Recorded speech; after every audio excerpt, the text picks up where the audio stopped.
Bonjour.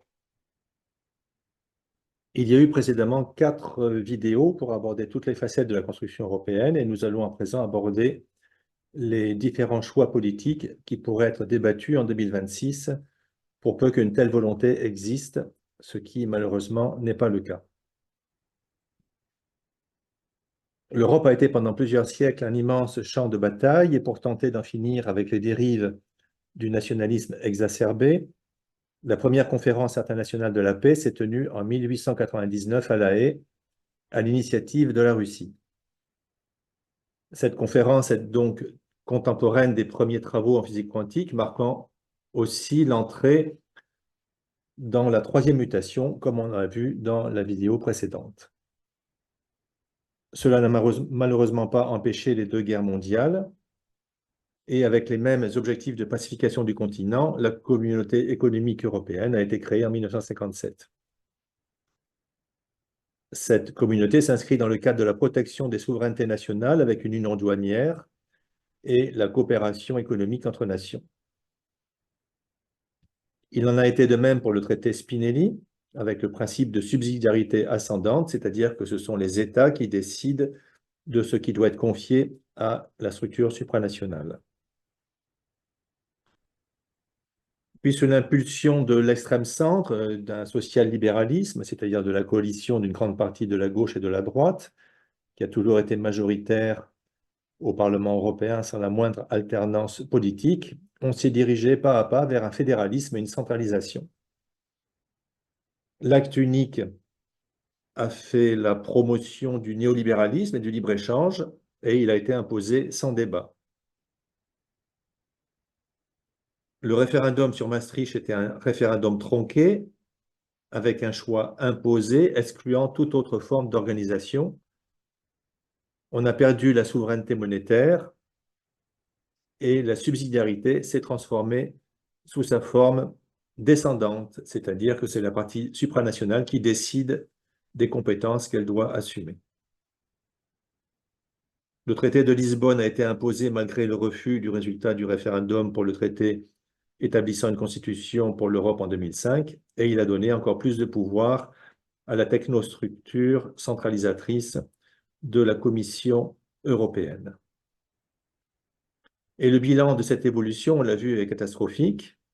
Désindustrialisation, paupérisation, extension conjointe de l'Union européenne et de l'OTAN, venant ainsi menacer la sécurité de la Russie, comme cela avait été prédit par l'ancien secrétaire d'État américain George Kennan. Et qui plus est, on assiste à présent à la volonté de militarisation de l'Allemagne au risque de réveiller de vieux démons. Alors va-t-on continuer cette course folle en avant vers un État fédéral en étant dans le déni de l'échec économique, en banalisant la perspective d'une guerre en 2029?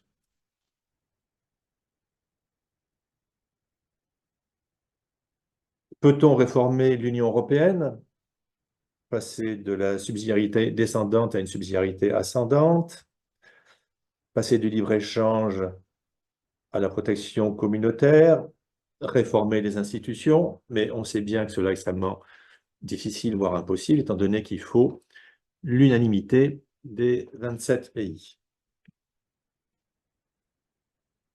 Donc, faut-il s'attendre à la disparition de l'Union européenne et en même temps de l'OTAN, puisque ces 2 structures sont intimement liées,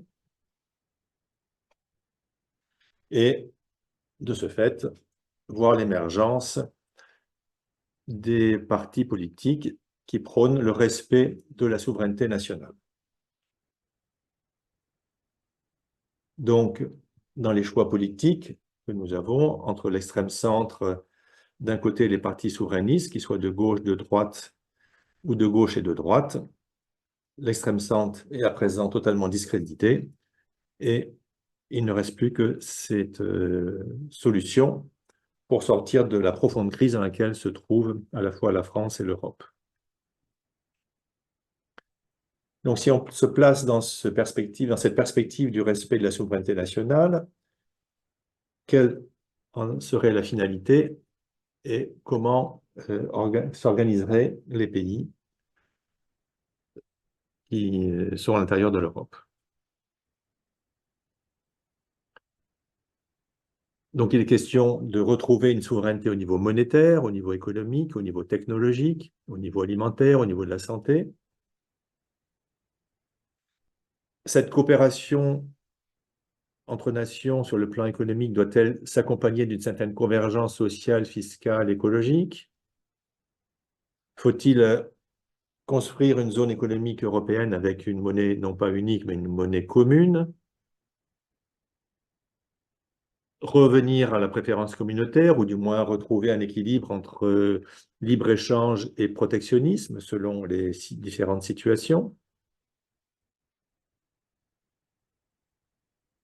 La rupture avec l'extrême centre est indispensable avec le néolibéralisme, avec la pensée unique, mais pour quel modèle alternatif? Et quels indicateurs faut-il afin d'évaluer la bonne santé d'un pays? On pourrait par exemple évaluer la croissance vertueuse, le taux de chômage, l'inflation, les capacités d'innovation et de créativité, l'indice de pollution, la qualité de l'environnement, le taux de morbidité, le taux de suicide, le taux de natalité, l'espérance de vie, le taux de délinquance, la consommation de drogue et de psychotropes, l'indice de bien-être, l'indice de démocratie, de corruption, de la liberté d'expression, et enfin la qualité de l'information, la présence de débat et la pensée, non pas la pensée unique, mais la pensée complexe.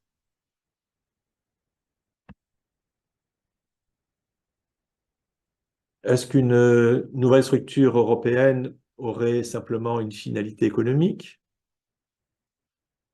Ou bien est-ce que l'on resterait dans le cadre de la seconde mutation, avec le maintien d'une volonté de pouvoir et d'hégémonie, une russophobie? Ou bien au contraire, accompagner la troisième mutation, renoncer à la volonté hégémonique et de prédation, normaliser les relations avec la Russie, créer un espace de sécurité commune avec la Russie, la prévention des conflits par la diplomatie, le règlement pacifique des conflits, avec une procédure d'arbitrage et de médiation, comme cela a été prévu dans la première conférence internationale de la paix en 1899, le respect du droit et de l'éthique, assurer le bien-être des peuples, lutter contre les mafias européennes, le terrorisme, l'intégrisme islamique, et coopérer pour s'intégrer dans un monde multipolaire. Donc, au niveau des modalités d'organisation entre pays européens, on peut imaginer plusieurs scénarios, de simple coopération à la carte, et à ce moment-là, cela se traduit par des rencontres sélectives entre les chefs d'État et de gouvernement, ou bien un modèle confédéral, et à ce moment-là, la structure exécutive, c'est le Conseil européen, avec des décisions prises à l'unanimité, ou bien une communauté, et à ce moment-là, au Conseil européen serait ajoutée une assemblée. Cette assemblée pourrait être composée de représentants des parlements nationaux, organisés non pas selon des groupes politiques, mais selon 5 grandes dimensions: l'économie, le marché commun, les transports, l'agriculture, l'environnement, le social, les migrations, le droit des minorités, la lutte contre la corruption, les affaires monétaires et fiscales, la recherche, l'innovation, la souveraineté technologique, et enfin un espace de sécurité commune en Europe, la prévention des conflits, la diplomatie, la lutte contre la criminalité et les perspectives à long terme. Et on pourrait également imaginer qu'il y ait une représentation des différentes nationalités, des différents partis politiques et des représentants des comités économiques, sociaux et environnementaux nationaux dans chacun des 5 groupes afin de favoriser un consensus et la pensée complexe.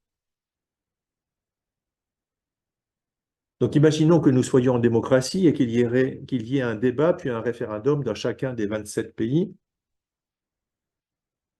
Le choix de l'évolution vers un État fédéral serait un choix probablement marginal. Il y aurait une forte probabilité pour que plusieurs pays souhaitent sortir de l'Union européenne de façon coordonnée. Et on pourrait imaginer qu'il y ait différents projets avec une coexistence dans un premier temps de pays qui souhaitent rester indépendants, d'autres pays qui souhaitent intégrer une confédération. Mais des pays qui recherchent une réconciliation avec la Russie pourront-ils s'associer avec des pays qui restent dans une russophobie? Qu'il y ait des pays qui restent sur un modèle axé sur le libre-échange, qu'il y ait des pays qui restent dans une vision atlantique et russophobe, et puis qu'il y ait des pays qui souhaitent fonder une communauté basée sur la coopération économique avec une union douanière.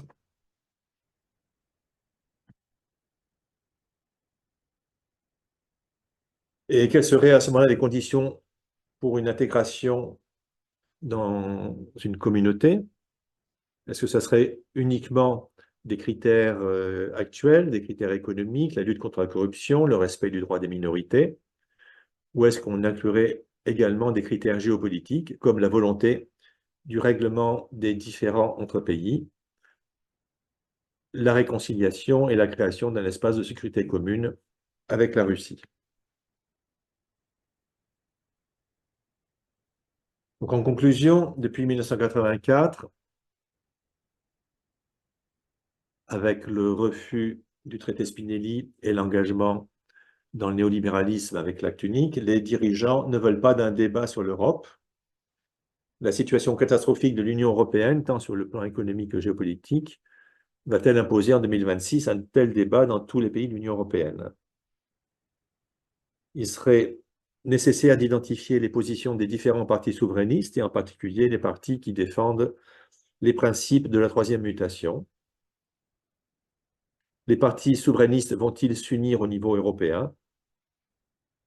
Et puis, au-delà d'un simple débat, il s'agit de se libérer d'une pathocratie à l'échelle européenne, de refonder la démocratie en France afin d'éviter le retour d'une pathocratie.